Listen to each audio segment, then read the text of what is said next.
What's up guys? Today I'm going to be doing something just a little bit different that you'll probably be surprised to see up on my channel. Today I'm going to be doing a review on the newest product from Black Mountain, the Black Mountain freewheel volume pedal. If you guys aren't already pre-established or don't exactly know who Black Mountain is, essentially they're the creators of this spring-loaded thumb pick, which is super helpful. If you've seen any of my videos, you know that that's all I use apart from maybe acoustic stuff. But essentially what it is just a normal flat pick with this little, almost like a strap on top that is spring-loaded, so it'll keep tension when it's on your finger and it won't go flying off or anything. So apart from the thumb picks, Black Mountain also has some different products to offer. They have a couple slides. They have a ring slide and a normal size slide, which also has this spring-loaded tension to keep it on your finger, which is pretty sweet. And they just came out with a new pick called the Asteroid pick, which actually has 3 different sides to give you 3 different levels and sound of attack. And now the new freewheel volume pedal. So upon first checking this pedal out, I gotta say that it is pretty beefy. It's definitely a little tank, and it's not something that would break if you dropped it. Like if I were to drop this at a show for whatever reason, setting it up, I wouldn't think twice. I really wouldn't be worried about it. If anything, I'd be worried about what I dropped it on, because the whole casing is, you know, made out of metal, which is pretty nice. And as you can tell, it's pretty modern looking. It's definitely got a whole different look than from what I've seen in any volume pedal, in the fact that it's their new freewheel design, which we'll get into very soon. Now, apart from being built like a tank and being really modern looking, it's a very minimalistic pedal, which is nice because you don't need a lot going on with volume pedals. On the right side you have the input, and on the left side you have the out, and also another out for silent tuning, which is a very good option to have if you like silent tuning on stage. So something else that really caught my eye about this pedal is this little 2-way audio taper switch on the front. Now what that gives you the ability to do is change the attack of how quickly the volume pedal sits in almost. So if you have it on the left side, the volume that's coming up is really consistent from start to finish. Now if you have it on the right side, it's much more of a volume swoop almost. So it's really good to be able to have that option to choose your attack or intensity of the pedal, so that's pretty cool. So apart from that, this pedal has a 7 million cycle lifespan potentiometer, which is very nice. It's literally pretty much going to last forever as long as you take care of it. So another nice thing about this volume pedal is the size of it. If you're looking for a bit more real estate on your pedal board while still keeping all the functionality of a normal volume pedal, I definitely check this out. And here's what it looks like compared to an Ego compressor and just a normal Boss pedal. And here's what it looks like compared to a normal wah, expression / volume pedal. And I've seen some people saying that it seems a bit awkward to use because it's more of a flat motion as opposed to an up and down motion. And I will admit, when I first opened it, I thought it was going to be kind of weird, but upon using it for maybe 10 minutes, it really does feel pretty natural.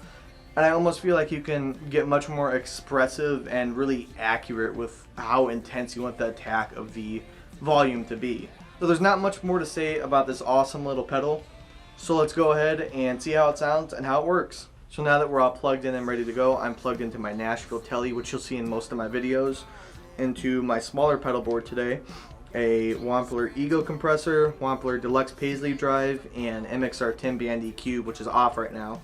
And lastly in the chain, the Black Mountain volume pedal, into my Fractal FM3 with a Vox AC30 patch with tone factor AC30 cab-hours. So something cool that you can do with this pedal is if you don't have any tremolo available, or you'd rather just control the intensity and speed on your own, is you can use this for tremolo. So take a riff like this.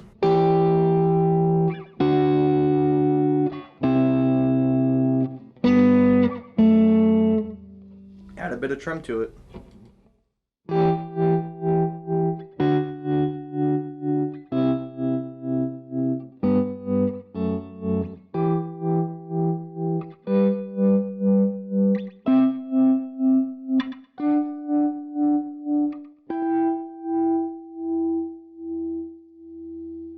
And of course you can do it a lot faster, a lot slower.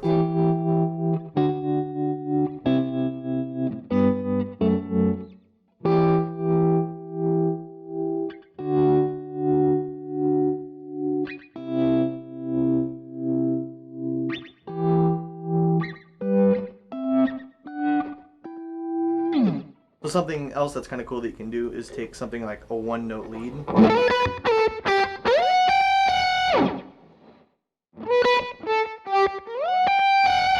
Something else that's also really helpful about this pedal, for me anyhow, is if I'm doing a song that has any type of pedal steel lick, like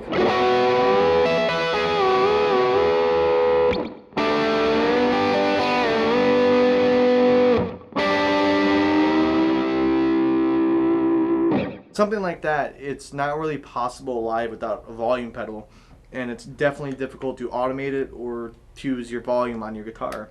So that's where this pedal really comes into play.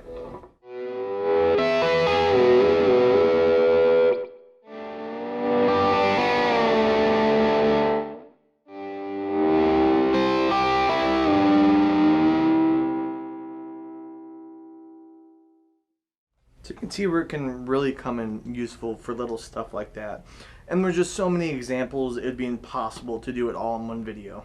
The pedal moves super smoothly and fluently, it doesn't stick at all, and honestly, if you just take care of it like anything else, I can see it lasting for a very long time. This is a very great pedal. I'm having a lot of fun with it, and I really enjoy doing like pedal steel like riffs on it because it's a lot easier than using your volume pot or doing volume automation, which just takes forever. Anyway, that about wraps up this video. Thank you for taking the time to check out my review on the new Black Mountain freewheel volume pedal. If you enjoyed what you see, hit subscribe. Go check out Black Mountain. I'm going to have their link posted up in the description, as well as a link to buy this pedal directly. And I will see you guys in the next video.